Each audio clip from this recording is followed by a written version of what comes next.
Buenas tardes, nosotros somos el grupo 4. Nuestro grupo está compuesto por Adrián Pérez, Laura Gil, Laura Barrera, Mar Benítez y por mí, Paula Díaz. Nosotros vamos a hablarles sobre lo que hemos estado haciendo estas 2 últimas semanas en el campo. Espero que disfruten y que les guste. Nosotros somos el grupo H2 Orbitados, H2O porque trabajamos con el agua en el proyecto de robótica. Además utilizamos la última letra del compuesto para añadirle la palabra órbita, que tiene que ver con el segundo proyecto planteado por el IAC. Y por último, le añadimos un 2 final que representa los 2 proyectos que tenemos que plantear. Vamos a empezar con el proyecto del IAC, el Instituto de Astrofísica de Canarias, ya que fue el primero en plantearse. Este consistía en hallar la curva de luz de un asteroide que nos daban mediante varias noches que teníamos varias fotometrías de estas noches. Teníamos que hallar el periodo y como un asteroide es un cuerpo rocoso que es irregular, pues el Sol no se refleja de la misma manera en todas las fotometrías, por lo que podemos hacer la curva de luz con diferentes parámetros como el flujo de los asteroides, el flujo de las estrellas de referencia, que sirven para anular los efectos de la atmósfera, y también el tiempo, que nosotros utilizamos los días julianos. Pues bien, el asteroide con el que hemos estado trabajando es concretamente el 2004 BL86. Esto es porque fue descubierto justamente el 30 de enero de 2004 y fue descubierto en Nuevo México por unos investigadores que usaron los telescopios del proyecto Linear. El asteroide 2004 BL86 ha realizado por ahora el mayor acercamiento a la Tierra actualmente conocido, y lo realizó el 26 de enero del 2015, aunque ya se había visualizado en 2004.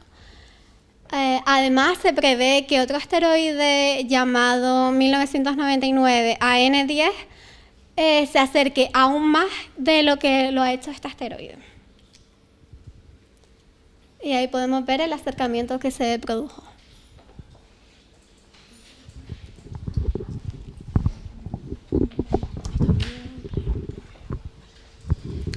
Bueno, como ha dicho mi compañero anteriormente, el asteroide se ha visto en 2004, pero no fue hasta 2015 cuando se acercó a la Tierra a aproximadamente a 1,2 millones de kilómetros, que es más o menos 3 veces la distancia que hay de aquí a la Luna.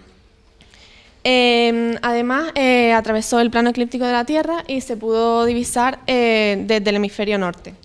Este asteroide es considerado un NEO, ya que, como dije antes, pasó muy cerca de la Tierra.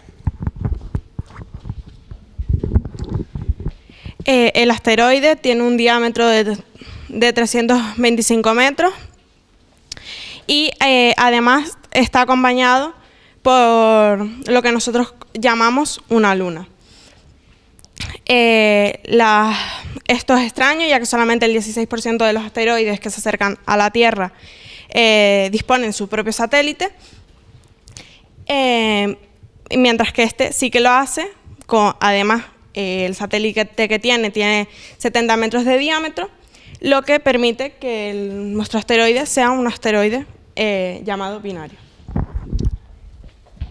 Vale, pues el reto que nos propuso el IAC, el Instituto de Astrofísica de Canarias, fue hallar la curvatura de luz de dicho asteroide. Entonces nosotros primero pensamos en analizar todas las imágenes, pero como veíamos que si lo hacíamos entonces no íbamos a tener todas las noches completas, lo que hicimos fue cogerlas de 5 en 5, que así lo que obteníamos era mayor precisión y no perdíamos casi que ningún dato. Entonces, lo primero que hacíamos era localizar el asteroide. Para eso, utilizábamos fotogramas. También, a partir de ahí, seleccionamos las estrellas de referencia que tenían que estar, obviamente, cerca del asteroide. A partir de ahí, todo lo pusimos en una gráfica, donde poníamos el día juliano, que para poder trabajar con números más pequeños, le restamos una constante, que aquí sale el día juliano reducido. Luego, estos datos son del MATSIM, el programa que utilizamos, tanto el flujo de las estrellas como el flujo del asteroide lo obtuvimos de ahí, y aplicamos una serie de fórmulas. Primero dividimos el flujo de la estrella 1 entre el flujo de la estrella 2 para hallar la magnitud de las estrellas mediante una fórmula, y luego hicimos lo mismo con la magnitud del asteroide. Por último, hallamos el error, que es la sigma de la diferencia de las magnitudes de las estrellas, y al principio nos daba un error de 0,5, pero logramos disminuirlo mediante la eliminación de algunos datos que nos daban por encima o por debajo de la media.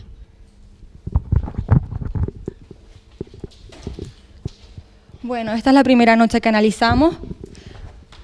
Utilizamos dos tipos de estrellas de comparación. Primero utilizamos estas dos junto al asteroide y luego utilizamos estas dos junto al asteroide. Esto se debe a que el campo en el que estaban las estrellas de comparación con el asteroide cambió drásticamente y decidimos cambiarlas, por lo que tenemos dos gráficas que finalmente después las enfasamos. En la gráfica 1, que es la primera parte de la noche 1, tenemos esta curva de luz que tiene un error de 0.02. Pasa la siguiente.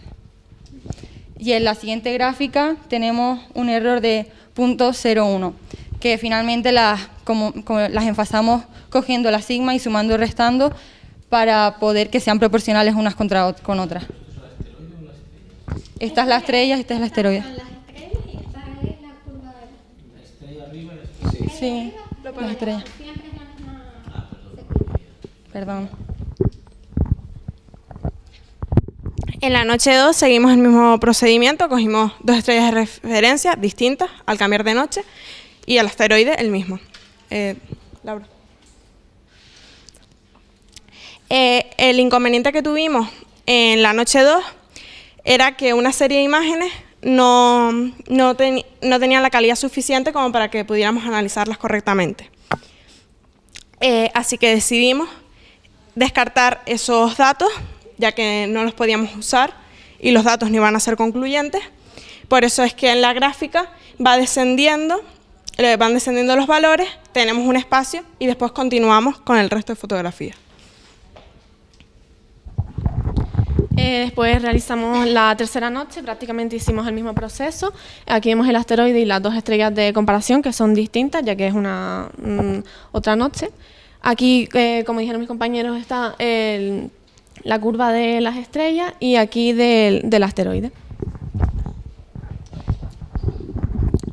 Aquí tenemos las tres noches ya enfasadas. La noche 3 es la que está roja, que como dura más de 4 horas, pues es más larga. Después tenemos la noche 2, que es la verde, y la noche azul, que es la 1. Son más cortas y otras más largas porque no tienen el mismo número de fotometrías. Y como podéis ver, el periodo sería desde aquí hasta aquí, porque si nos damos cuenta, como este dura más de 4 horas, podemos coger las siguientes noches y colocarlos aquí y daría el mismo periodo. Vale. Antes les dijimos que calculamos los errores de cada una de las gráficas. Para finalizar, quisimos hacer los errores del periodo en sí. Primero calculamos la media de todas las tablas y finalmente nos dio el sigma más o menos 0.027 aproximadamente. Con esto, como dijo mi compañera anteriormente, vemos que la fase está de aquí a aquí. Lo que hicimos fue coger el primer dato que teníamos y el último. Y con el programa Maxim, en el header, cogimos en la hora a la que fueron tomadas la primera foto y la última. Hicimos la diferencia de estas dos y nos dio un dato calculado en horas, minutos y segundos. Con una regla de 3 pasamos este dato a decimales directamente en horas y colocamos el error que habíamos calculado anteriormente. Y finalmente daba 2,56 horas, más o menos un error de 0.027 aproximadamente. A ver, no contéis este tiempo, pero bueno. Es la mejor gráfica que se ha visto hasta el momento, os felicito. Gracias. Está bastante bien, pero tengo un par de dudillas, porfa, que me gustaría. Me gusta mucho que habéis hecho cálculo de labores, la verdad, sí. Estaba yo muy desanimado de hacer esto, porque estoy muy tranquilo, ¿no? A ver, primero de todo, la noche esa que tenía una bajada brutal, ¿está incluida aquí? No, No. la cortamos porque esa no nos valía. Pero la cortaste y la eliminaste toda la noche. No, solo la parte... La parte en la que la atmósfera estaba diferente. No, por eso. Porque si no el error era muy grande y entonces como los datos no eran... Esa noche la habéis quitado. No, quitamos esa parte, la parte del error. Pon la parte... No. Atrás. Dale para atrás. Sí, Dale para atrás. atrás. Suprimimos esto y cogimos solo esto. Ah, vale, o sea, quitaste... Sí, Esta parte. Esa parte del error ya que bajaba, porque Porque los datos... La parte aquella. la intensidad bajaba mucho en todo. ¿Las mismas estrellas toda la noche? Sí. Sí, vale. A ver, en esto, como veis, aquí está bajando la intensidad en gran medida y eso se debía a la atmósfera en ese momento de la toma de fotos. La bajada de intensidad se comprueba tanto en las estrellas como en los asteroides, por lo que no era cosa de la estrella que varía, no tenía nada que ver con eso. Y aquí, como veis, los datos que quedan libres, esto no era por la atmósfera, sino era porque las fotografías se veían con demasiada intensidad y por mucho que bajamos y subíamos el contraste, no logramos poder localizar la intensidad del asteroide en las estrellas de referencia. Estás haciendo fotometría diferencial, no te olvides, que no debería influenciar, pero bueno, ya eso lo vemos también. Vale. Ahora la gráfica de fases, Vale, el error, a ver, otra vez, el error que habéis calculado, que ya simplemente lo he hecho de intentarlo, está bien, pero claro, fijaos que habéis mezclado churras con merinas. La sigma de arriba es de las magnitudes, de la diferencia de magnitudes, ¿no? Que es la media de todas. Sí. Y lo habéis metido en el cálculo del periodo, que es otro tipo de error. De unidad, ¿no? Entonces, pero bueno, independientemente, os ha dado bastante bien, por casualidad. Os felicito, repito, que esta es una gráfica que es más o menos como se parece a la. Muchas gracias. Gracias. Y bueno, como conclusión de este proyecto, obviamente, además de aprender a trabajar en equipo y a distribuirnos el tiempo, porque el tiempo es limitado, también hemos aprendido a elegir los datos que son importantes y qué muestra debemos de coger para que el resultado final sea el más preciso posible. Y también nos hemos dado cuenta, por supuesto, del trabajo que requiere y de las dificultades que un científico tiene que afrontar a la hora de realizar un tipo de trabajo como este. Pues pasaríamos ya a lo que vendría siendo Plocan. El segundo reto nos lo ha presentado Plocan, que es la plataforma oceánica de Canarias, que se encuentra situada en Gran Canaria, y consiste en realizar un ROP que a continuación explicará Paula, y añadirle una serie de sensores para aumentar sus propiedades, para mejorarlo. Vale, principalmente voy a explicar lo que es un ROV. Es un acrónimo que en inglés significa vehículo operado a distancia. Dicho de otra manera, es un robot acuático que está conectado a la superficie con un cable central que se le llama umbilical. En la superficie se encuentra una persona dirigiendo al ROV mediante un mando de control. Y mediante el cable umbilical circulan la información que le mandamos, las órdenes, y la información que ellos nos envían a nosotros.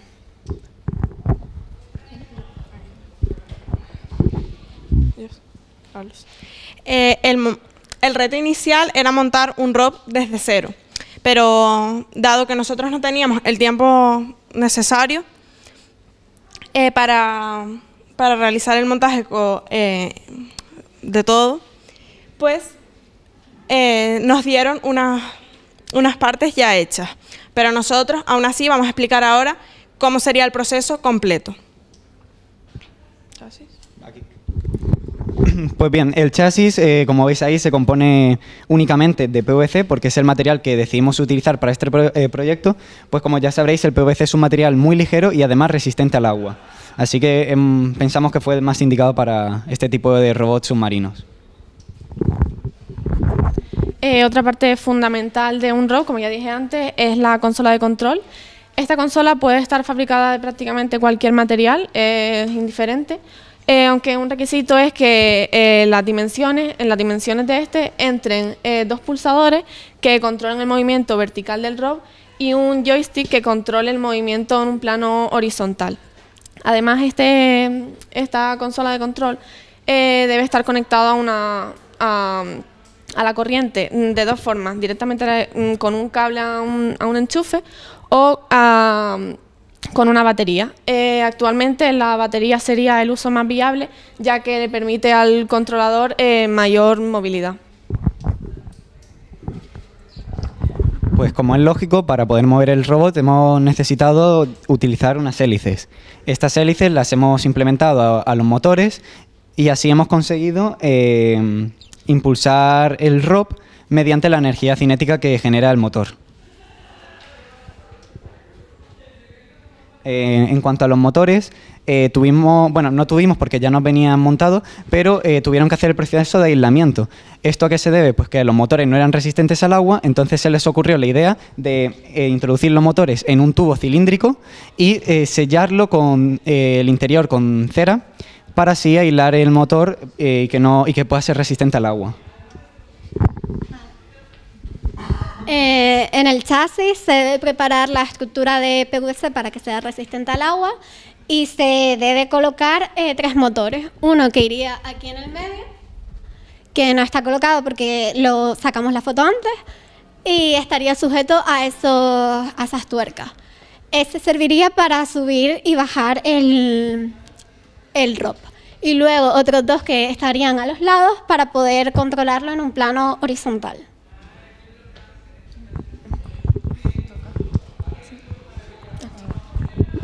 Los ROP necesitan una flotabilidad neutra, es decir, que no se hundan y tampoco que se queden flotando porque si no las hélices no funcionarían.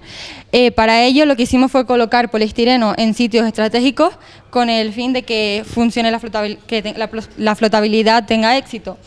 En el caso de que un lado esté más subido, que flote más que el otro, lo que haríamos sería poner tuercas para tener más peso y que funcione correctamente. Pues bien, el cordón umbilical que veis aquí es el que se conecta a la consola principal que se encuentra en tierra y luego tendríamos también que se conecta con el ROP. El cable umbilical, como veis aquí, está formado por una serie de cables y cada uno de esos cables tiene una utilidad, ya sea manejar un motor, controlar los sensores para mandar y recibir la información. E incluso, como veis ahí, está rodeado por un material que aísla el cable umbilical del agua. Y eso. La consola, además, está toda conectada por cables, los cuales a su vez se conectan al cordón umbilical. Por otra parte, tenemos que tener en cuenta la polaridad con la que conectamos los cables, ya que esto puede hacer que la dirección hacia la que giran los motores varíe. Y por lo tanto, el ROP no haría lo que nosotros deseamos. Nosotros, para agilizar el proceso, lo que hicimos fue colocar los cables en serie, a diferencia de como se suele hacer cuando el proyecto dura más tiempo, que se conectan individualmente.